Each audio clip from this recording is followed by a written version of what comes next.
कौन है भारत के नए सीडीएस जनरल अनिल चौहान, जिन्हें पीएम मोदी ने सौंप दी भारतीय सेना की कमान? कभी पाकिस्तान के अंदर घुसकर मारा तो कभी चीन में तहलका मचाया। दुनिया में गदर मचाने के लिए मोदी ने अपने सबसे खतरनाक शेर को मैदान में उतार दिया।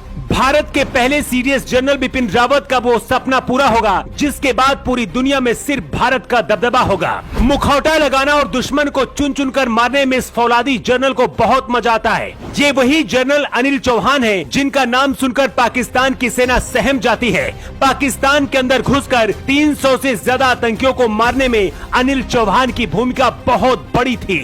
चीन की सेना भी भगवान से दुआ करती है कि कुछ भी हो जाए लेकिन अनिल चौहान से सामना ना हो। कई ऐसे बड़े ऑपरेशन को अंजाम दे चुके हैं जिसकी वजह से दुश्मन देशों की सेना में इनका खौफ रहता है। 1 साल पहले सेना से जिस दिन अनिल चौहान रिटायर हुए थे उस दिन भारत के दुश्मन बहुत खुश थे, लेकिन इन्हें ये नहीं पता था कि चौहान का 2.0 वर्जन आने वाला है, पहले से ज्यादा घातक और पावरफुल। भारत के पहले सीडीएस जनरल बिपिन रावत भारत की सेना को इतना ताकतवर बनाना चाहते थे कि अमेरिका और चीन की सेना भी भारत के सामने अपना दम तोड़ दे।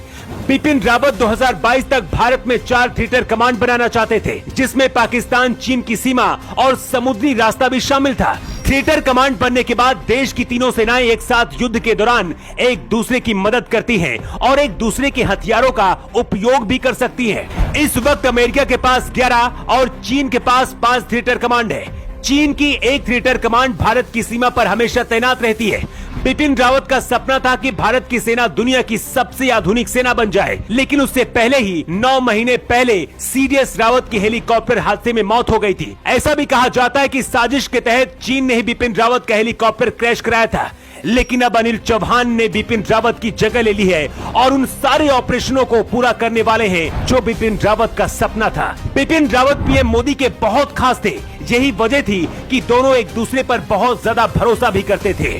फरवरी 2019 में हुई पाकिस्तान के खिलाफ बालाकोट एयर स्ट्राइक में उस दौरान इस ऑपरेशन के लीडर जनरल अनिल चौहान ही थे। भारतीय सेना ने तब पाकिस्तान के अंदर घुसकर 1000 किलो बम गिराया था, जिसमें 300 से ज्यादा आतंकियों की मौत हुई थी। तब से लेकर अब तक पाकिस्तान सदमे में है और अनिल चौहान का नाम सुनकर ही डर जाता है। जम्मू कश्मीर और पूर्वोत्तर भारत में उग्रवादी और अलगाववादी आंदोलनों के खिलाफ भी सैन्य अभियानों को भी अनिल चौहान कमांड कर चुके हैं। 1981 में भारतीय सेना की 11 गोरखा राइफल में भर्ती हुए थे, इसीलिए चीन की रग रग को बहुत अच्छे से समझते हैं। जानकर आपको हैरानी होगी कि इसी गोरखा रेजिमेंट 11 से भारत के पहले सीडीएस जनरल बिपिन रावत भी थे। देश के पहले सीडीएस जनरल बिपिन रावत के निधन के 9 महीने बाद ही देश को दूसरा सीडीएस मिल गया है। भारतीय सेना के अधिकारी भी मानते हैं कि सीडीएस पद के लिए अनिल चौहान से बेहतर कोई नहीं हो सकता था, लेकिन अब चीन और पाकिस्तान के लिए बहुत बुरी खबर है, क्योंकि जनरल बिपिन रावत के अब सारे ऑपरेशन